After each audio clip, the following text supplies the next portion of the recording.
Welcome back to Up North at 4. We're getting ready for another edition of Northern Delights, and joining us once again, it's Mitch Below, the culinary professor over at Nicolet College. And Mitch, the school year is here. Yeah. Finally. Yep.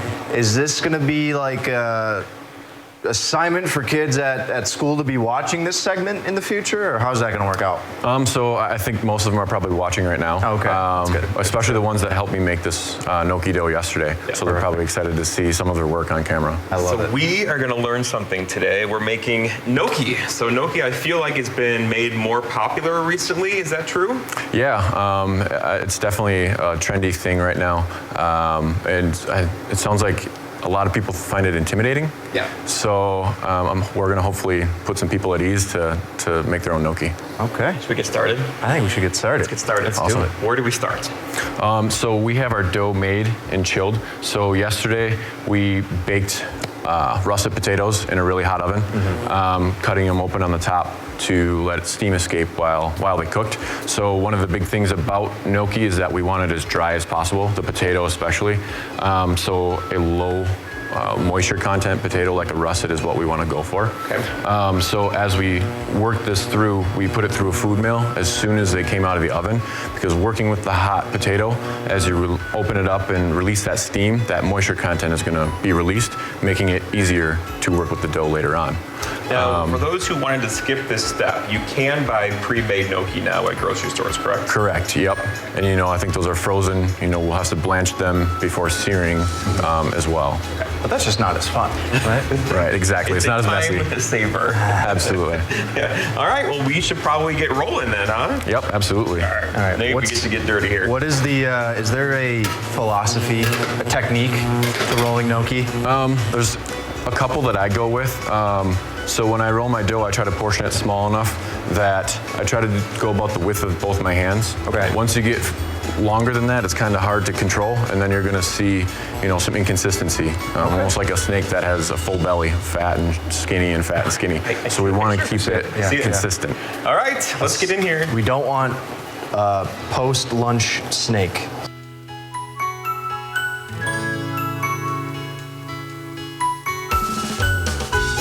So as we're rolling, you'll see that if you get too much flour, it's not wanting to roll, it's going to want to push.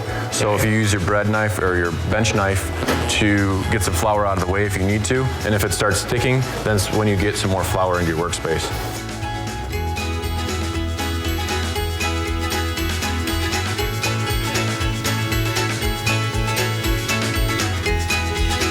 As you cut the gnocchi, the cut sides are going to be sticky again because that dough in there is not going to have flour on it. So we use some more flour to get them completely covered in flour.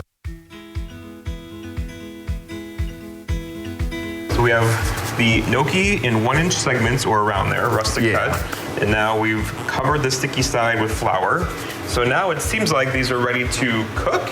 Yep, absolutely. So we're going to start with poaching these. Okay. We've got our water boiling right now. Yes. At this point, I would season it with some salt. I wait till the end because salt water takes longer to boil than unsalted water.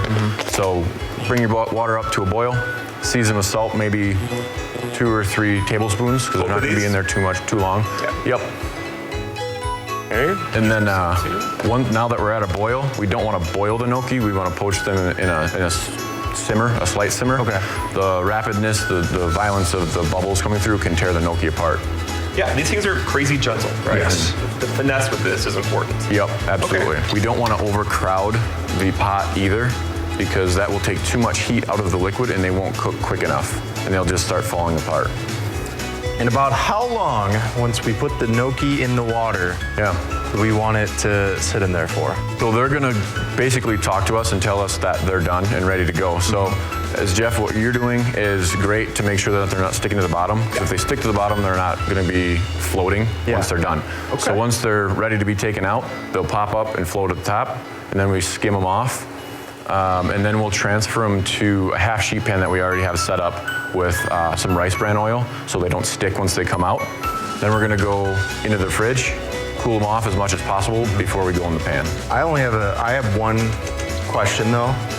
Mitch, if I were to take your class, you said the gnocchi will speak to you. Do you also on the side teach gnocchi-ese lessons? That is weaved into the class, yep. Oh, nice. That is part of it, yeah. Is this a gnocchi dish called Nate's Gnocchi? Can we rename it? We can, absolutely. I think we're on to Take it out something. for you. Take it out for you. We're on to something there. Once we get it out of the water, put it on the sheet tray, it then goes to the fridge, to the freezer. It's got to cool down.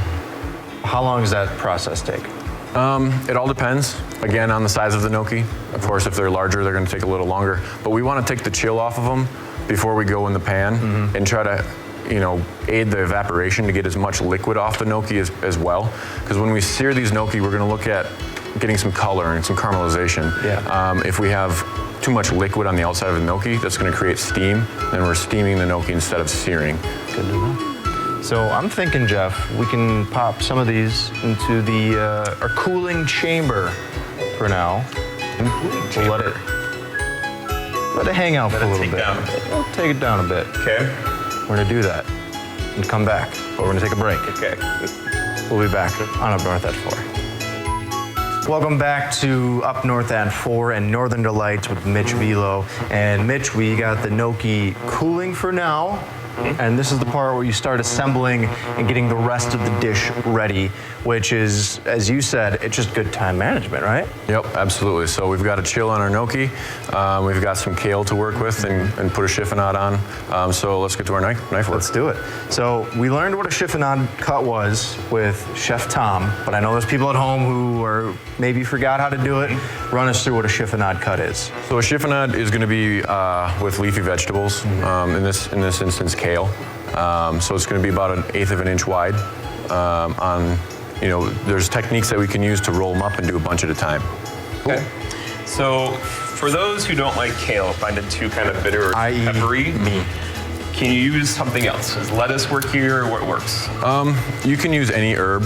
Spinach would be just fine as well.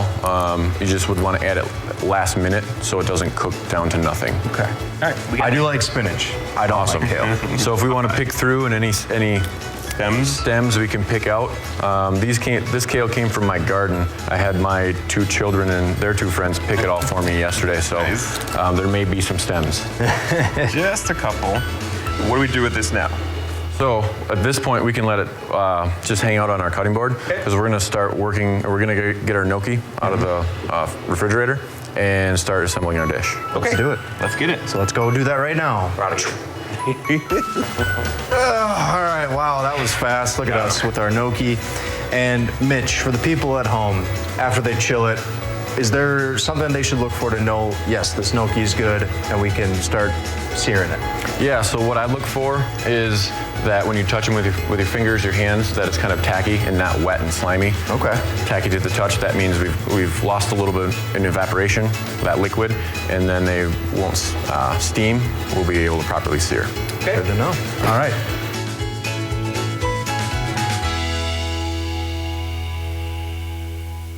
So I've got some mushrooms here for you. These are king trumpet mushrooms, nice big. They cook very nicely. They don't wilt down and we don't lose the mushroom too much. So we can go in with a couple spoonfuls of those. Things start to stick. We've got some braising liquid and some braised chicken to get in there. That will kind of deglaze the pan. Okay. Cook it down just a touch and finish it with some butter. And then, of course, our kale that we cut earlier.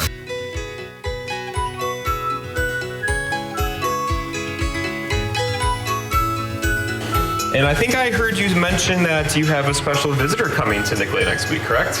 Absolutely. So in October, we've got Luke Zahm coming from Wisconsin Foodie. He's going to be doing an event in our theater. He's going to be talking about why food matters and relationships and locally grown food. So like sustainability and all that good stuff. Yep, farmers and things like that. This is looking good. And because you mentioned it before, this kale literally comes from your own garden. Absolutely. So you, in a way, practice what you preach. But there is something about that. Pulling stuff out of your own garden, it's just, I don't know, to me it makes the dish. But here we're going to add some butter at the end to finish it. We could probably kill the heat on that now. So now we need some fat. Yep, of How course. much butter, Chef? Maybe just about a tablespoon or 2.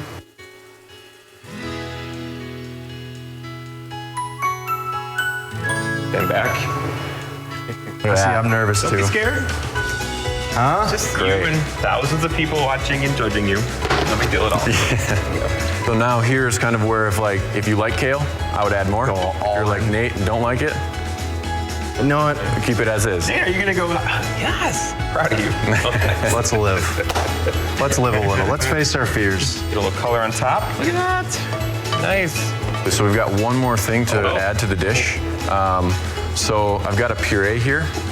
We can do a couple spots around the dish and on the food. What is this puree? So this puree, it's a puree that I'm gonna keep a secret for now. My students get to know this, so if you guys really wanna find out what's in this puree, you're gonna have to come take one of my classes. All right, Chef. Time for the best part of any meal. We got to taste it, right? Yep, absolutely. All right. I always try to go a little bit of everything. So Right, you gotta get that bite.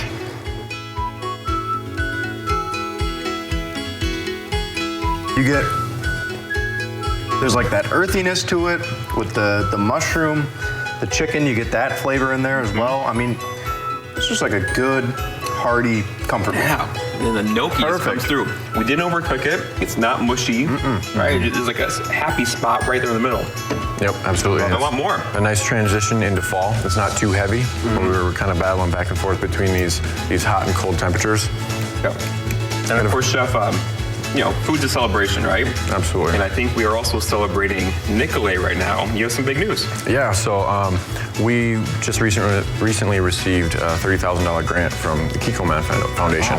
So this gives us an opportunity to give our students a lot of free stuff.